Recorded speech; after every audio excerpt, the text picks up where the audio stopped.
फातिमा की रानी माँ, प्रभु यीशु की माँ, आसरा तू ही है माँ।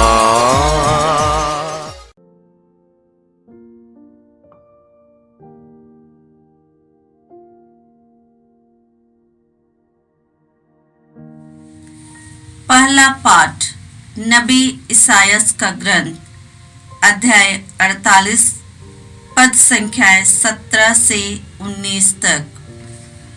प्रभु इस्राएल का परम पावन ईश्वर, तुम्हारा उद्धारक यह कहता है, मैं प्रभु तुम्हारा ईश्वर हूँ।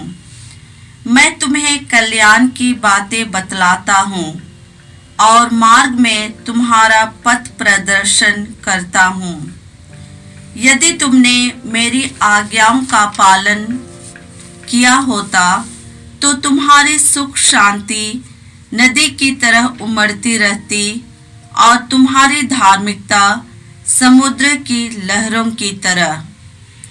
तुम्हारे वंशज बालू की तरह हो गए होते, तुम्हारी संतति उसके कणों की तरह असंख्य हो जाती। उसका नाम कभी नहीं मिटता और मैं उसे कभी अपनी दृष्टि से दूर नहीं करता। यह प्रभु की वाणी है। ईश्वर को धन्यवाद। भजन अनुवाक्य। हे प्रभु, जो तेरा अनुसरण करेगा उसे जीवन की ज्योति प्राप्त होगी। हे प्रभु, जो तेरा अनुसरण करेगा उसे जीवन की ज्योति प्राप्त होगी। धन्य है वह मनुष्य जो दुष्टों की सलाह नहीं सुनता, जो पापियों के मार्ग पर नहीं चलता और अधर्मियों के साथ नहीं बैठता, जो प्रभु का नियम हृदय से चाहता और उसका रात दिन मनन करता है। अनुवाक्य।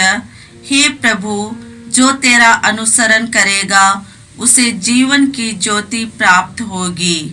हे प्रभु, जो तेरा अनुसरण करेगा उसे जीवन की ज्योति प्राप्त होगी।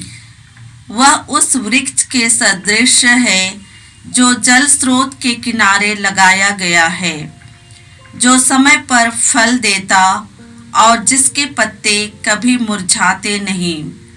वह मनुष्य अपने सब कामों में सफल हो जाता है। अनुवाक्य। हे प्रभु, जो तेरा अनुसरण करेगा उसे जीवन की ज्योति प्राप्त होगी। हे प्रभु, जो तेरा अनुसरण करेगा उसे जीवन की ज्योति प्राप्त होगी। दुष्ट लोग ऐसे नहीं होते। वे तो पवन द्वारा छितराई हुई भूसी के सदृश हैं। प्रभु धर्मियों के मार्ग की रक्षा करता है, किंतु दुष्टों का मार्ग विनाश की ओर ले जाता है। अनुवाक्य। हे प्रभु, जो तेरा अनुसरण करेगा उसे जीवन की ज्योति प्राप्त होगी। हे प्रभु, जो तेरा अनुसरण करेगा उसे जीवन की ज्योति प्राप्त होगी। जय घोष। हालेलुया। प्रभु आ रहा है, उसकी अगुवानी करने जाओ। वह शांति का महान राजा है। हालेलुया। प्रभु आप लोगों के साथ हो और आपकी आत्मा के साथ। संत मत्ती के अनुसार प्रभु यीशु ख्रिस्त का पवित्र सुसमाचार। हे प्रभु, तेरी महिमा हो। अध्याय 11, पद संख्याएं 16 से 19। यीशु ने लोगों से कहा, मैं इस पीढ़ी की तुलना किससे करूं? वे बाजार में बैठे हुए छोकरों के सदृश है, जो अपने साथियों को पुकार कर कहते हैं, हमने तुम्हारे लिए बांसुरी बजाई और तुम नहीं नाचे। हमने विलाप किया और तुमने छाती नहीं पीटी, क्योंकि यूहन्ना बपतिस्मा आया जो ना खाता और ना पीता है, और वे कहते हैं उसे अबदूत लगा है। मानव पुत्र आया जो खाता पीता है, और वे कहते हैं देखो यह आदमी पेटू और पियक्कड़ है, नाकेदारों और पापियों का मित्र है। किंतु ईश्वर का विधान परिणामों द्वारा उचित प्रमाणित हुआ है। यह प्रभु का सुसमाचार है। हे क्रिस्त तेरी स्तुति हो। ख्रिस्त में प्यारे भाइयों और बहनों, ईश्वर ने मनुष्य को अपना प्रतिरूप बनाया। उसने अपना आत्मा हमें प्रदान किया। उसने मनुष्य को भूत और भविष्य का विवेक दिया, किंतु ईश्वर ने प्रारंभ से अंत तक जो कुछ किया उसे मनुष्य समझ नहीं पाया। मनुष्य अपने स्वार्थ, घमंड, लोभ, सत्ता, अधिकार और वासना के कारण अपना प्रतिरूप बिगाड़ लिया। अपना रूप भी विकृत कर डाला। वह ईश्वर के विरोध हो गया और हम पाप पर पाप करते चले गए। आज चारों तरफ डर, खामोशी और आतंक का वातावरण है। सभी असुरक्षा का अनुभव करते हैं। सत्ताधारी मनामानी और कानून दूसरों पर ठोक रहा है। कोरोना काल में लॉकडाउन के समय सत्ताधारी ने हमारी देश की संपदा बेच डाली। गलत नीतियों के द्वारा सांप्रदायिक नीतियां बनाई जो एक भाई को दूसरे भाई से अलग कर देता है। आज हमारे देश की एकता और अखंडता विकृत हो गई है।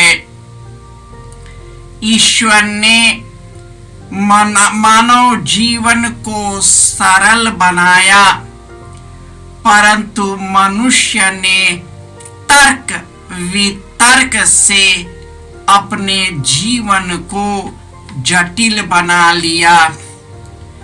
फिर भी पिता ईश्वर का गहरा प्रेम हम मानव पर इतना पड़ा कि उन्होंने अपने पुत्र यीशु को भेजा, परंतु मनुष्य ने उसे अस्वीकार किया। और जिन लोगों ने उसे स्वीकार किया उन्हें ईश्वर की संतति बनने का अधिकार प्रदान किया। आज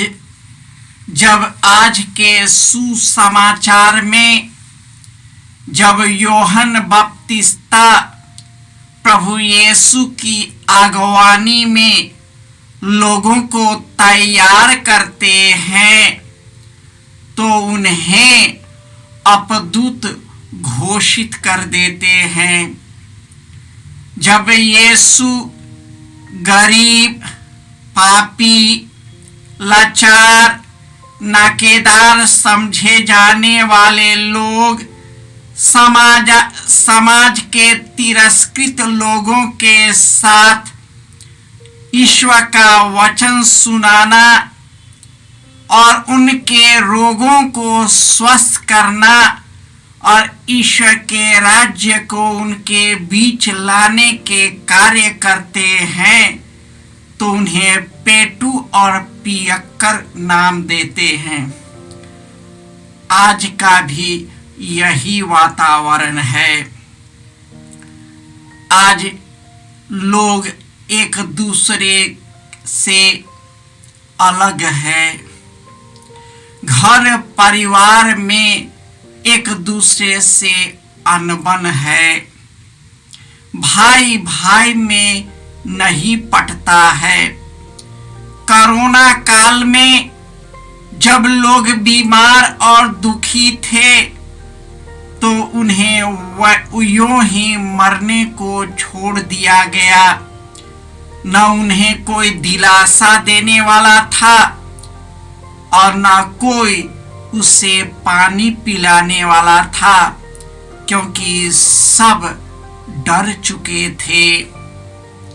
यही कारण है कि मैंने बांसुरी बजाई और तूने आनंदित नहीं हुआ। मैंने विलाप किया और तूने दिलासा नहीं दिया। आज का संसार ऐसा ही होता जा रहा है। आज के आगमन काल में प्रभु यीशु मुक्तिदाता बनकर हमारे हृदय में प्रवेश कर हमें हर प्रकार के पाप और बुराई से बचने के लिए हमारे दिल में आने के लिए लगातार हमारे दिल का दरवाजा खटखटा रहा है। यदि कोई उनकी वाणी सुनकर अपने दिल का दरवाजा खटखटाएगा, यीशु सहर्ष ही हमारे हृदय में प्रवेश कर जाएंगे और हमें नया बना देंगे, हमें स्वस्थ करेंगे। आइए हम सभी पश्चातापी हृदय से प्रभु यीशु के पास लौट जाए ताकि उनके द्वारा हमें अनंत जीवन प्राप्त हो सके। हे पिता ईश्वर, हम दुखी और पापी हैं। तेरे वचन को सुनते हैं, फिर भी हम पाप पर पाप करते जाते हैं। फिर भी प्रभु तू हम पर दया दिखाता है। तू हमारे मन और हृदय को जानता है।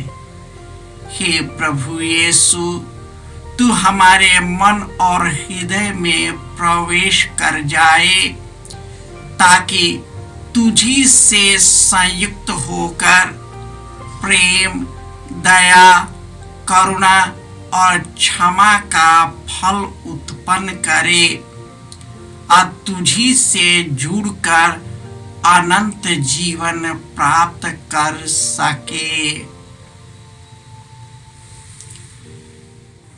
यीशु क्रिस्त में प्रिय भाई और बहनों, प्रभु यीशु ने हमें आदेश दिया है संसार के कोने कोने में जाकर सारी सृष्टि को सुसमाचार सुनाओ। सुसमाचार सुनने के लिए और सुनाने के लिए एक अच्छा मौका है। आप कृपया इस चैनल का सब्सक्राइब करें, लाइक करें, शेयर करें, बेल आइकन दबाएं ताकि यहाँ की नई वीडियोस की सूचना आपको मिलती रहेगी। साथ साथ आप दूसरों को भी प्रेरणा दें इसका सब्सक्राइब करने के लिए। याद रखें, कल के मिसा के दैनिक पाठ और उस पर टिप्पणियाँ आज ही दोपहर के बाद हम लोग अपलोड करते हैं। कृपया आज ही उसको सुनकर कल की तैयारी करें। प्रभु यीशु आपको और आपके परिवार को 100 गुनी आशीष देंगे। जय यीशु।